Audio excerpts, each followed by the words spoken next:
Oke, baik. Assalamualaikum warahmatullahi wabarakatuh. Jadi hari ini kita masuk ke materi yang baru, ya. Jadi materi yang pertama kan kita sudah bahas tentang besaran dan satuan, ya. Eh, kita sudah ujian pertama juga. Cuma saya belum periksa semuanya ya untuk ujiannya. Nanti kita bahas bersama di lain kesempatan, ya. Jadi khusus hari ini kita akan membahas masih kaitannya dengan besaran, ya. Nah, di layar kalian sudah kelihatan ya, ada dua, ada besaran skalar dan besaran vektor. Kemudian di video sebelumnya juga saya sudah memberikan informasi tentang penggunaan trigonometri. Ya, jadi trigonometri ini nanti sangat banyak digunakan untuk besaran vektor. Jadi untuk contoh besaran vektor ada beberapa ya, ada kecepatan, kemudian percepatan, gaya. Nah, ini semuanya disimbolkan. Jadi vektor itu dipresentasikan dengan simbol anak panah ya. Contohnya seperti ini ya. Misalkan dia arahnya ke kanan dan besarnya tanda panah ini adalah besarnya vektor. Nah, itu. Kemudian untuk vektor sendiri boleh dituliskan ini mirip ada topinya ya. Di atas misalkan ada vektor F, kemudian ada vektor F yang ingin kita tuliskan. Nah, itu ada semacam topi di atasnya ya. Boleh juga dengan huruf yang di bold ya. Ini cetak tebal. Itu juga suatu besaran vektor. Nanti ada tanda mutlak yang di tengah ini. Tanda mutlak ini menyatakan besarannya. Ya. Kemudian ketika ada lebih dari satu vektor, misalkan di gambar ini kan ada dua ya. Misalkan ada A ke B, itu adalah vektor A. Kemudian B ke C itu adalah vektor B. Ini dituliskan dalam bentuk anak panah juga ya. Nah, bentuk anak panah. Nah, berapakah hasil penjumlahan dari vektor A ke B? Nah, ini bisa misalkan ini yang lintasan merah ini adalah lintasannya, yang vektor B juga ini yang berbelok-belok ya. Ini juga vektornya B. Jadi kita hanya melihat titik awal, titik akhirnya ya. Ini ditarik garis dari A ke B, kemudian B ke C juga titik awal, titik akhirnya itu ditarik garis. Nah, untuk melihat perpindahan, jadi perpindahannya itu hanya dilihat dari titik awalnya di mana, startnya kan di A, kemudian berakhir di C. Nah, bisa ini ditarik garis, ini adalah perpindahannya. Ya.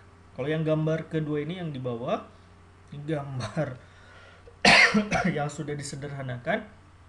Jadi ini vektor A, kemudian ada vektor B. Kemudian S ini adalah hasil dari perpindahan atau penjumlahan vektornya. Nah, inilah untuk menggambarkan nanti vektor. Jadi ada beberapa analisis, nanti ada metode jajar genjang, kemudian metode poligon, kemudian ada metode yang ketiga yang sering digunakan itu adalah penguraian vektor. Ya. Nah, kemudian ada beberapa hukum-hukum yang mengikuti vektor ini. Yang pertama itu ada yang namanya komutatif. Jadi komutatif itu artinya apa? Vektor A ditambah dengan vektor B sama saja dengan vektor B ditambah dengan A. Mau dibalik pun hasilnya pasti akan sama. Jadi sama halnya dengan penjumlahan 1 tambah 2, 2 tambah 1 kan hasilnya sama, 3. Itu namanya sifat komutatif. Ya. Jadi ketika dibalik itu hasilnya sama saja, nggak berpengaruh. Ya, contoh yang digambarnya ini ada vektor A, kemudian ada vektor B, hasilnya adalah A ditambah dengan B. Coba kalau dibalik yang di bawah, B ditambah dengan A. Nah, pasti hasilnya pasti akan sama panjangnya ya. Jadi start dan finishnya di mana. Itu namanya sifat komutatif.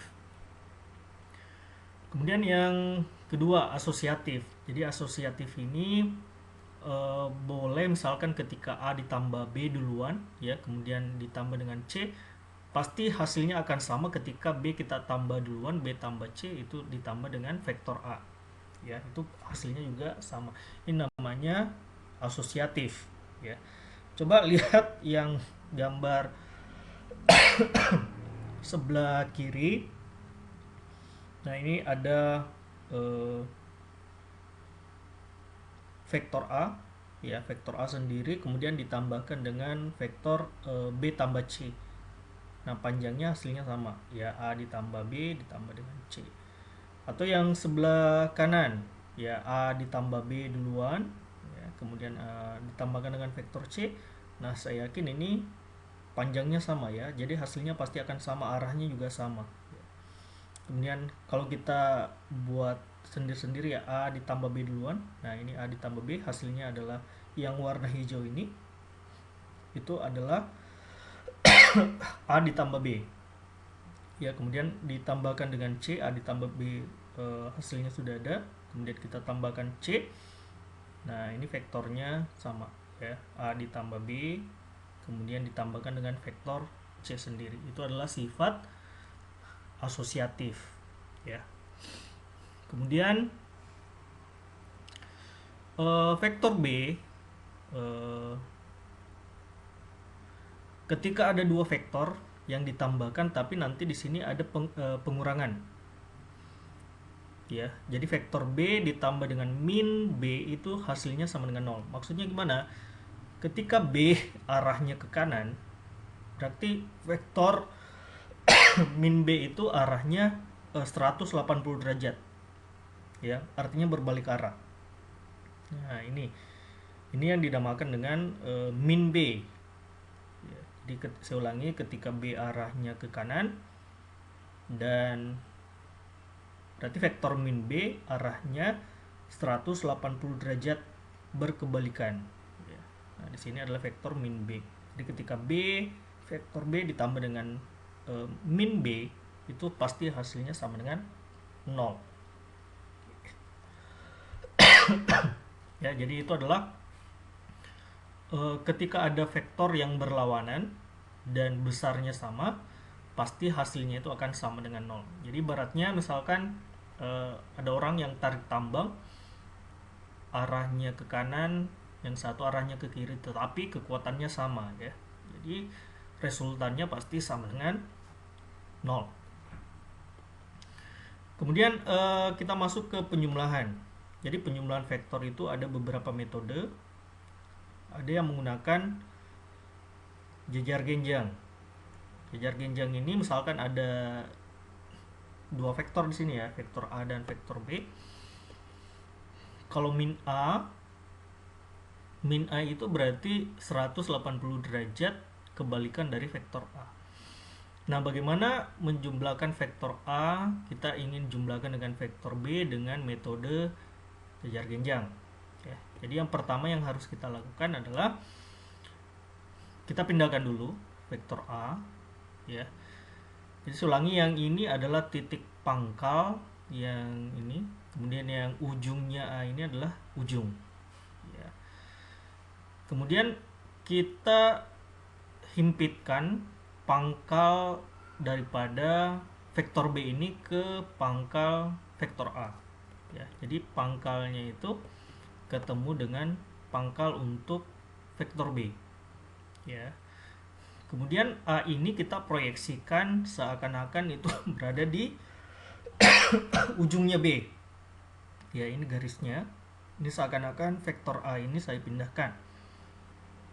Kemudian begitu pula dengan yang B, itu seakan-akan diproyeksikan di ujung vektor A ya, sehingga perpotongannya ini menghasilkan resultan.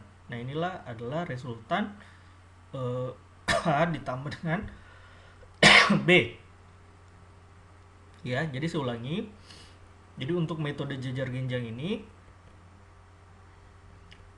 ujung daripada pangkal daripada masing-masing vektor itu kita pertemukan ya, kemudian masing-masing ujung vektor itu kita proyeksikan ya. Jadi A ini seakan-akan diproyeksikan di ujungnya B, kemudian B juga diproyeksikan seakan-akan di ujungnya A. Kemudian kita tarik garis di pertemuan masing-masing proyeksi. Ini ketika misalkan vektor A dijumlahkan dengan vektor B. Kemudian bagaimana jika misalkan min A ditambah dengan B? Jadi caranya sama saja. Vektor min A ini kita pindahkan, ya. Kemudian masing-masing pangkalnya itu ketemu, min A dengan B, ya. Kemudian seakan-akan vektor min A ini diproyeksikan di ujung vektor B, ya. Nah, tuh. Kemudian vektor B seakan-akan diproyeksikan di ujung vektor min A, sehingga nanti perpotongannya itu menghasilkan vektor min A ditambah dengan B. Ini adalah metode yang pertama. Ini adalah metode jajar genjang. Kemudian ada juga metode yang lain, ya. Kalau yang ini metodenya lebih mudah, tidak perlu kita proyeksikan, tetapi kita hanya menempatkan pangkalnya vektor itu di ujung vektor yang kita inginkan, ya. Jadi misalkan di sini ada 3 vektor, ada vektor A, kemudian ada vektor B yang warna merah ini, kemudian vektor C yang warna hitam. Bagaimanakah jika misalkan saya ingin menjumlahkan ketiga vektor ini, A ditambah B ditambah dengan C, ya. Jadi dipindahkan saja vektor A, ya. Ini saya pindahkan vektor A. Kalau yang tadi metode jajar genjang itu pangkalnya itu harus diimpitkan, ya. Tetapi untuk metode poligon, pangkal vektor yang kedua itu ditempatkan di ujung vektor yang pertama, ya. Jadi ini B-nya ini saya tempatkan di ujung vektor A. Begitu pula dengan C. Jadi C ini kita tempatkan di ujung B, ya, sehingga hasilnya itu kita tarik garis titik awal ke titik akhir. Nah, ini adalah metode poligon, ya. Jadi ini ada 3 vektor, vektor A ditambah dengan vektor B ditambah dengan vektor C. Misalkan ada soal lagi, misalkan A ditambah dengan min B. Nah, ingat kalau min B berarti kita harus ubah dulu vektor B-nya itu 180 derajat, berarti dia berkebalikan, ya, ditambah dengan vektor C. Jadi ini tetap vektor A, kemudian min B itu berarti dia berkebalikan, ya. Yang tadinya ke kanan, ini sekarang ke kiri. Nah, ini 180 derajat. Kemudian vektor C tetap arahnya ke bawah, ya. Barulah kita tarik garis titik awal ke titik akhir, ya, sehingga resultannya adalah yang ini, ya. Jadi kalau min A ditambah B dikurang C sama saja, ya. Jadi A-nya itu kita harus buat dulu 180 derajat, B-nya tetap, kemudian C-nya, nah yang tadinya ke bawah berarti dia harus ke atas, ya. Nah, ini. Kalau lebih dari 1 vektor, 3 vektor, saya yakin bisa, ya. Nah, contoh yang lain ini misalkan ada 5 vektor, A ditambah B ditambah C, D dan E. Nah, pasti hasilnya sama saja kalau misalkan kita menambahkan A ditambah B, C, D, dan E, ataukah D duluan yang kita jumlahkan. Nah, sama saja hasilnya, ya. Itu yang warna hijau ini adalah resultannya. Ya, ingat sifatnya vektor tadi apa? Komutatif, ya. Mau dibalik pun A ditambah B, B ditambah A, pasti hasilnya akan sama, ya. Jadi kalian boleh menggunakan 2 metode tadi, metode jajar genjang, boleh juga menggunakan metode poligon. Kalau saya secara pribadi sebenarnya lebih mudah menggunakan yang metode poligon, ya kan? Karena sisa menempatkan pangkalnya vektor yang kedua di ujung vektor yang pertama dan seterusnya, ya. Sekarang kita lanjut, misalkan ada metode grafis juga, ya. Jadi metode grafis ini biasanya digunakan harus menggunakan mistar ya. Jadi mistar itu kan untuk menentukan skalanya. Misalkan di sini ada dua vektor, ada vektor yang pertama nilainya 10 Newton dan itu membentuk sudut 30 derajat terhadap sumbu X. Kemudian ada vektor yang kedua juga besarnya sama 10 Newton tapi dia membentuk sudut 30 derajat terhadap sumbu Y. Jadi kalau untuk metode grafis kita menentukan skalanya. Jadi misalkan di mistar itu 1 cm itu mewakili 2 Newton. Berarti kalau 10 Newton itu kan berarti dia 5 cm ya. Jadi ingat saya menentukan misalkan di mistar itu 1 cm itu mewakili 2 Newton. Ya. Jadi kalau 10 Newton kan berarti totalnya adalah 5 cm. Ya, jadi kita buatlah sumbu X dan sumbu Y. Ya. Kita tempatkan F1 tadi 5 cm ya. Kemudian kalau 30 derajat terhadap sumbu Y pasti sudutnya 120 ya. Kenapa 120? Ingat ini kan 90 tambah 30. Dia berputar berlawanan arah jarum jam.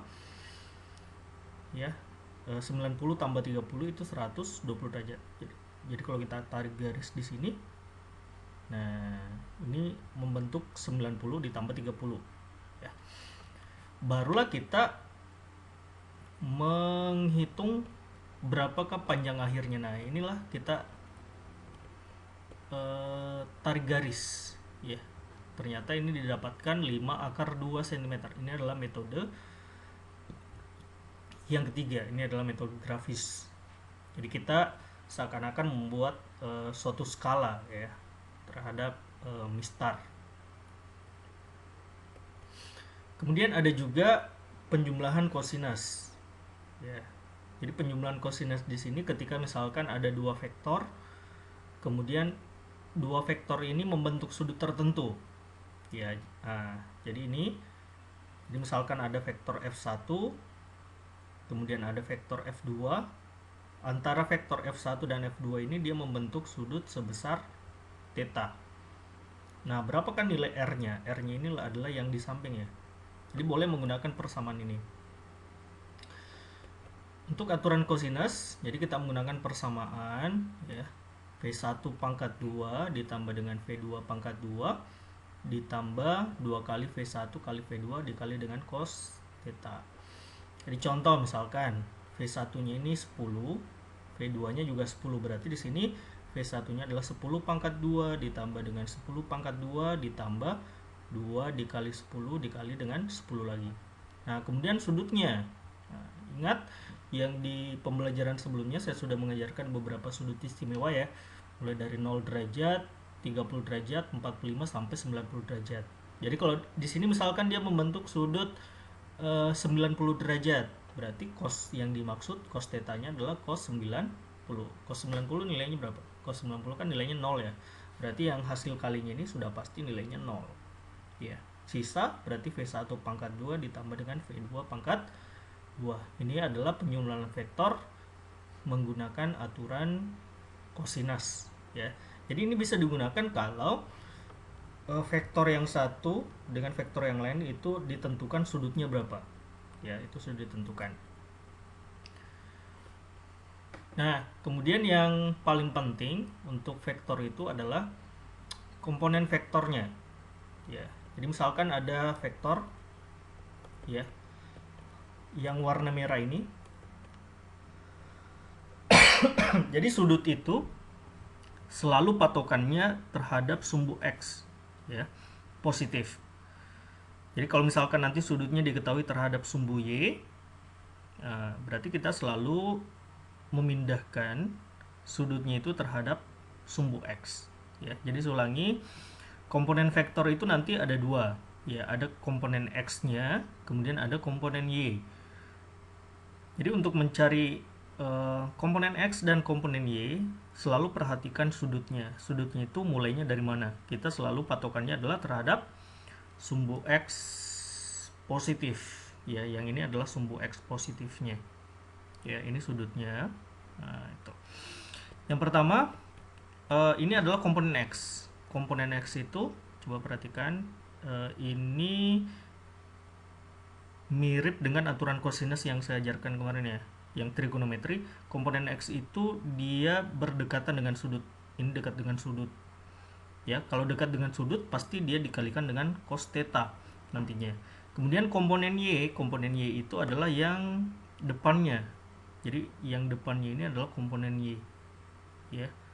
Jadi komponen Y nya ini nanti kita kalikan dengan sin, tergantung sudutnya ini berapa ya. Jadi untuk menguraikan vektor, mencari fx nya itu adalah kita selalu kalikan dengan cos ya. Kemudian komponen Y selalu kita kalikan dengan sin ya. Jadi ulangi, x nya itu dikalikan dengan cos, dan Y nya itu dikalikan dengan sin theta ya.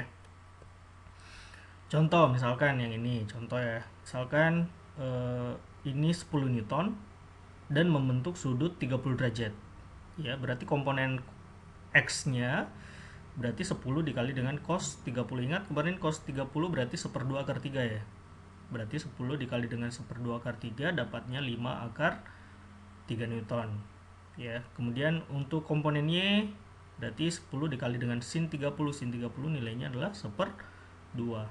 Kalau masih bingung dengan trigonometri, jadi silakan nonton lagi yang pertama, video yang pertama ya, tentang trigonometri. Saya sudah ajarkan sudut-sudut istimewa dan nilainya ya. Ini 10 dikali 1/2 berarti dapatnya 5 Newton. Ini adalah komponen-komponen vektor. Jadi setiap vektor itu ada komponen X, ada komponen Y ya. Jadi ini nanti digunakan untuk menganalisis vektor yang lebih dari 1, 2 atau 3 misalkan ya. Nah, bagaimana menjumlahkan vektor secara analisis? Jadi misalkan ada 3 vektor di sini. Ada vektor F1, kemudian ada vektor F2, kemudian ada vektor F3 ya. Jadi yang pertama, kita buat dulu sumbu X dan sumbu Y nya ya. Misalkan ini adalah sumbu Y, ini adalah sumbu X ya. Kemudian yang kedua, kita menentukan masing-masing sudutnya ya. Jadi sudutnya itu selalu kita hitung dari sumbu X positif ya. Jadi ini adalah sudut yang pertama untuk vektor yang pertama. Kemudian ini adalah sudut yang kedua untuk vektor yang kedua. Kemudian yang ketiga, nah ini adalah sudut yang ketiga untuk vektor yang ketiga. Jadi selalu patokannya adalah terhadap sumbu X positif ya. Jadi ulangi, ketika ada lebih dari 2 vektor, jadi kita tentukan dulu sumbu X dan sumbu Y nya, kemudian hitung masing-masing sudutnya dari sumbu X positif. Ini adalah sudut yang pertama, sudut yang kedua, dan sudut yang ketiga ya.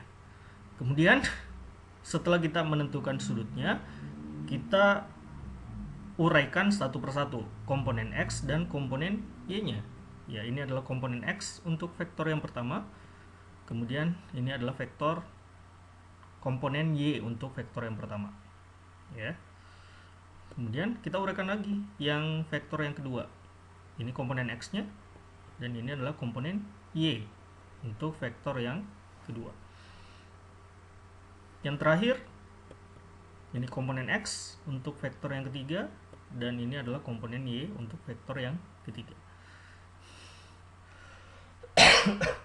Nah, setelah kita menentukan masing-masing nilai komponen X, komponen Y untuk 3 vektor ini, kita buatkan ke dalam tabel ya. Jadi tabel ini membantu kita untuk menganalisis masing-masing nilai daripada vektor ini ya. Jadi contoh, jadi anak-anak nanti buat tabelnya seperti ini ya. Jadi F1 sudutnya berapa, misalkan A1, kemudian berarti komponen X, F1 dikali dengan cos, sudutnya berapa, komponen Y nya F1 dikali dengan sin ya. Setelah kita uraikan masing-masing komponen X, kemudian uraikan juga komponen Y, barulah kita jumlahkan berapa komponen X-nya, berapa komponen Y. Jadi ini sangat penting. Ini Rx ini adalah jumlah komponen keseluruhan nilai X, dan EVY itu adalah berapa komponen seluruh masing-masing nilai daripada Y. Ya. Contoh, nah untuk mendapatkan resultannya, nah ini sangat penting. Jadi berapa nilai jumlah X, berapa jumlah Y, barulah kita masukkan ke persamaan nilai R. Ya, jadi Rx pangkat 2 ditambah dengan Ry pangkat 2 ini adalah untuk menentukan hasil resultan atau jumlah vektornya. Ya. Nah, contoh misalkan ini ada vektor, ya. Ini sudutnya, ini vektor A, vektor B, dan vektor C.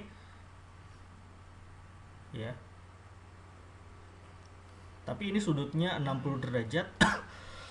Jadi hati-hati, 60 derajat ini bukan terhadap sumbu X positif ya.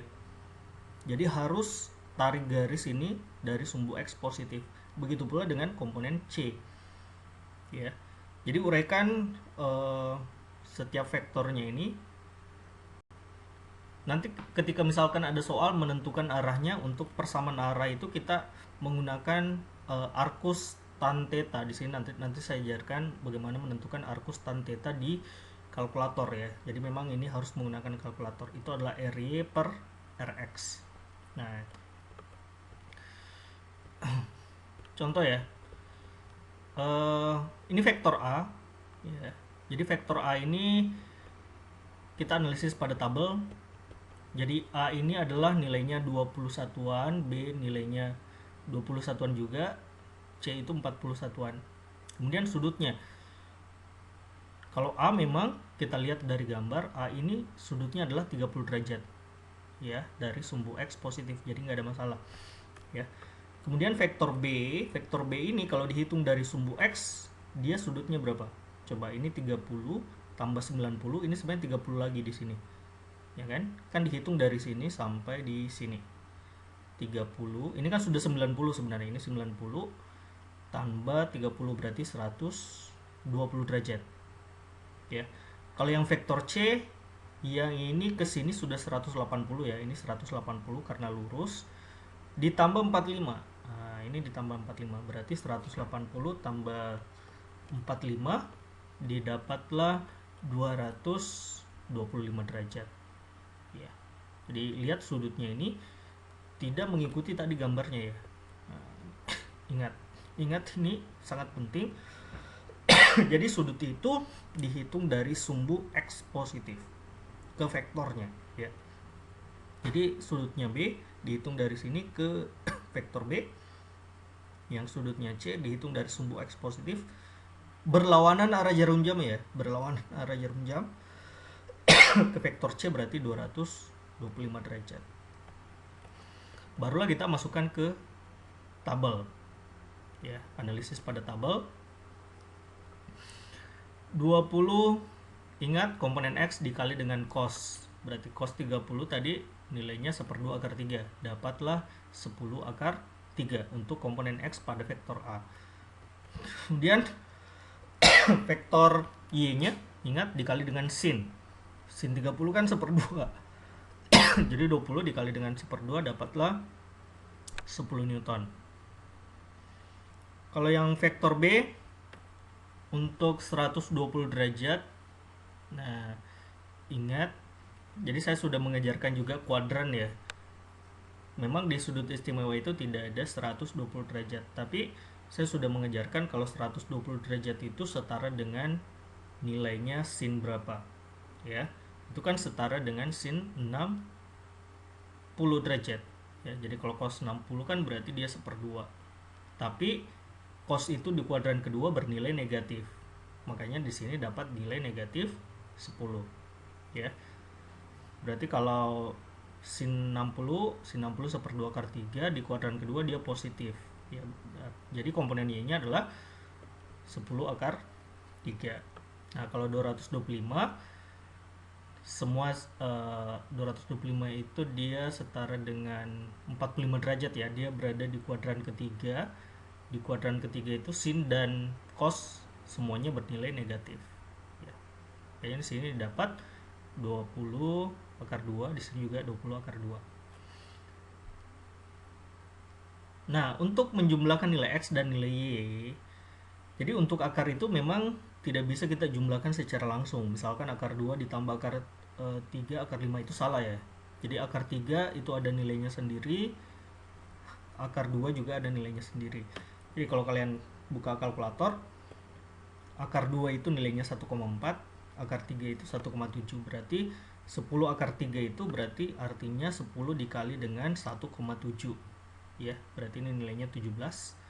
Kalau yang 20 akar 2 nilainya 1,4, berarti 20 min 20 dikali 1,4 ya.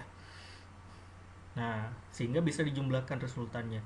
Jadi untuk komponen X jumlahnya dapat min 21. Ini saya sudah jumlahkan nilai X keseluruhan. Kemudian nilai Y juga ini saya jumlahkan, dapatnya min 1 ya. Jadi 10 akar 3 kalau kita uraikan, akar 3 kan 1,7, berarti 10 kali 1,7 kan 17 ya. Nah itu, jadi harus buat analisis seperti tabel ini. Kemudian untuk mencari resultannya, mencari resultan tadi nilai R ya. Misalkan kita ingin mencari nilai besarnya R dan arahnya, kita sudah mendapatkan Rx-nya dapat, Ry-nya juga dapat. Barulah kita masukkan ke dalam persamaan resultan. Ya. Nah, inilah yang saya dapatkan. Untuk mendapatkan nilai R tadi berarti Rx pangkat 2 ditambah dengan Ry pangkat 2. Min 21 pangkat 2 berarti hasilnya kan positif. Min kali min kan hasilnya positif ya, dapat 441. Min 1 pangkat 2 itu tetap 1, jadi ini 442. Kalau kita akarkan itu dapatnya 21,023 satuan, yaitu adalah nilai R. Nah, untuk menentukan arahnya ya, ini kita menggunakan kalkulator ya.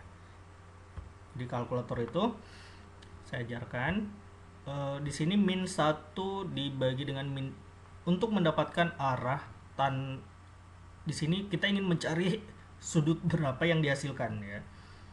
Jadi persamaannya itu adalah Ry per Rx. Nah, min 1 dibagi dengan min 21 dapatnya 0,0467.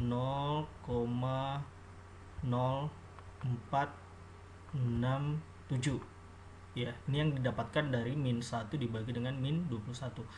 Nah, untuk menentukan sudutnya berapa, jadi kita tindih dulu ini inverse ya. Kita tekan inverse dulu sehingga nanti muncul tan min 1 di sini. Jadi inverse min tan minus 1 ya.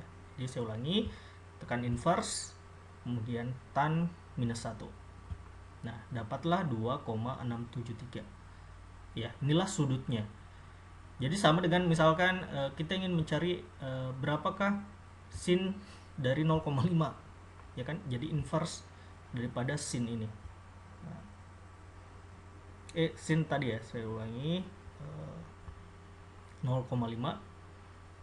Sin berapa yang nilainya 0,5? Kalau di sudut satuan kan pasti 30 derajat ya. Inverse daripada sin. Nah, itu. Jadi sin 30 itu adalah nilainya 0,5. Jadi sama dengan inverse tangen. Jadi sudut berapa yang nilainya 0,0467? Coba kita tulis 2,673 kalau tangan ya.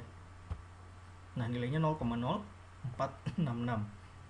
Itu dibulatkan 0,0467 ya. Jadi itulah cara untuk mendapatkan sudut daripada tang ya. Jadi ulangi, tuliskan dulu nilainya 0,0467, kemudian kita inverse. Inverse itu artinya kebalikan ya, tan. Nah, dapatlah 2,673 7.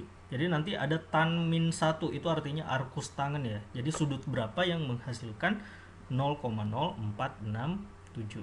Didapatlah sudut 2,67 derajat ya.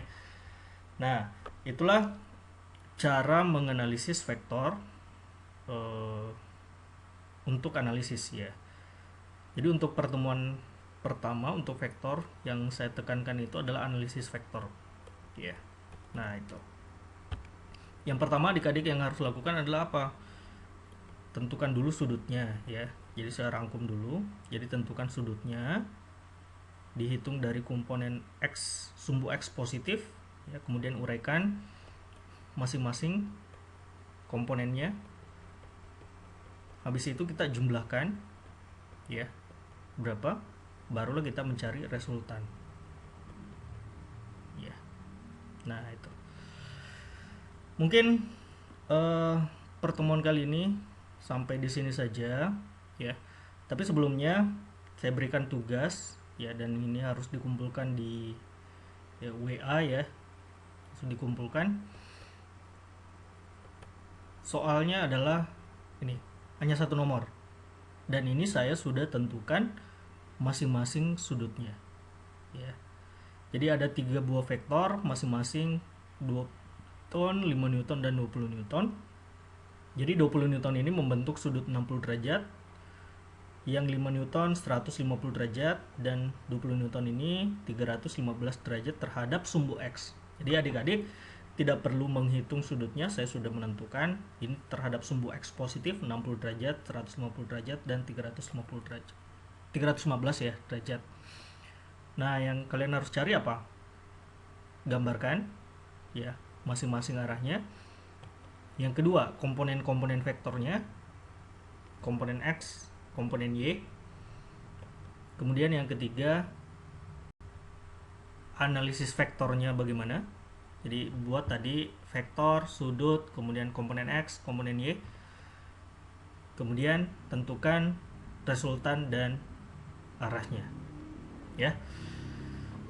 Jadi ini paling lambat dikumpul sebelum jam 3 sore ya. Jadi silakan dicatat. Ada 3 vektor, sudutnya sudah ada. Yang harus dicari adalah gambarnya bagaimana, komponen-komponennya X, FY nya bagaimana, kemudian tabel analisis vektor, dan terakhir resultan dan arah ya. Oke, selamat bekerja ya. Jadi untuk pertemuan hari ini ya, ulangi, ini terakhir dikumpul jam 3 sore di WA ya. Baik, kalau begitu saya akhiri untuk hari ini. Kalau ada yang mau didiskusikan boleh di grup fisika ya. Sekian, assalamualaikum warahmatullahi wabarakatuh.